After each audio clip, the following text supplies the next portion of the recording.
Occasion ఏదైనా location ఎక్కడైనా తెలుగువారి వేడుక అంటే ఆలివ్ మిఠాయి ఉండాల్సిందే.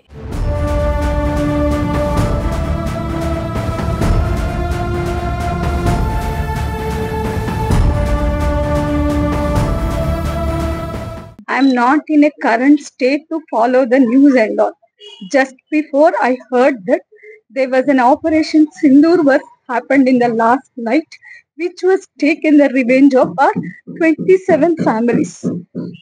The name itself is telling that Operation Sindoor. Sindoor means we all lost our husbands. That means our lives.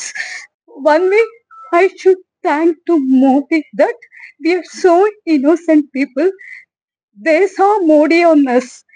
So Modi also saw Modi also owned us and took this revenge on them. Thanks to Modi and also all the 27 families. Our lives all are shattered now. Okay, this may be at least for all of us. It is just relief that, and please treat this as no one in India should not happen to this. Whatever this terrific and these terrorists happened to all our 27 families, this should not happen to anyone in India. Anyone in India now. You don't know, you people are just thinking that we lost our husbands, but we lost our lives. We lost our lives. ఇవాళ నేను పొద్దున్న లేచిన తర్వాత నేను operation Sindoor అనేది చూశాను. నాకు అది చూసిన తర్వాత అనిపించింది మోదీ గారు మా కోసం ఎంతో చేస్తున్నారు. మా కోసం మళ్ళీ ఇంకా వాళ్ళ పేరెంట్స్ ని కోల్పోయిన ఇంకో 27 ఫ్యామిలీస్ కోసం నాకు అనిపిస్తూ ఉంది ఇంక మన భారత్ లో ఇంకో టెర్రర్ అటాక్ జరగదేమో అని. ఆయన మనల్ని ఇంత బాగా టేక్ కేర్ చేస్తున్నారు. ఇది జస్ట్ ఆయన బిగినింగ్ స్టెప్. ఆయన ఇంకా మన కోసం చాలా చేస్తాడు అనే కాన్ఫిడెన్స్ వచ్చింది నాకు. ఇంకా కొంచెం కూడా భయం లేదు.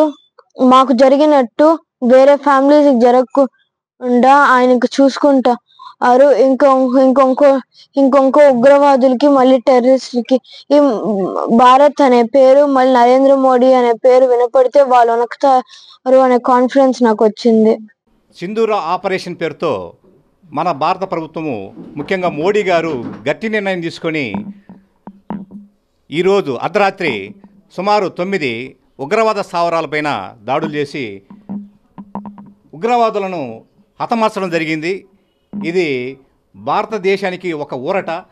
అదేవిధంగా భారతదేశం అంటే పాకిస్తాన్ కానీ పాకిస్తాను ఉగ్రవాదులు కానీ గుండెల దడలు స్టార్ట్ కావాలా, ఆ విధంగా భారత ప్రభుత్వం తీసుకోవాలని, భవిష్యత్తులో ఇలాంటివి జరగకుండా ఉండాలని నేను కోరుకుంటున్నాను.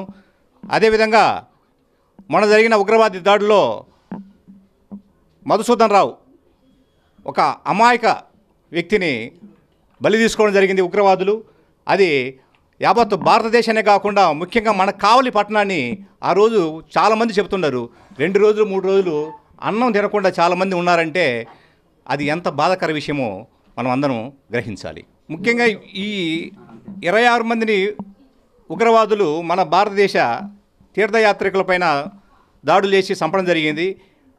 ఈ అర్ధరాత్రి ఉగ్రవాదులను 30 మందిని హతమార్చడం కొంతవరకు కుటుంబానికి కానీ బంధువర్గానికి కానీ కావల్లో ఉన్న ప్రజలకు కొంతవరకు ఊరట ఇచ్చిందని ఈ సందర్భంగా తెలియజేస్తున్నాను. ఈ దాడిపైన ముఖ్యంగా ఇంకా ఉగ్రవాది అనేవాడు లేకుండా భారతదేశం వైపు చూడకుండా పాకిస్తాన్ ఆర్మీ కానీ పాకిస్తాన్ ఉగ్రవాది కానీ చేయాలని భారత ప్రభుత్వం తీసుకొని నిర్ణయం ఉగ్రవాది అనేవాడు లేకుండా చేయాలని నేను కోరుకుంటున్నాను.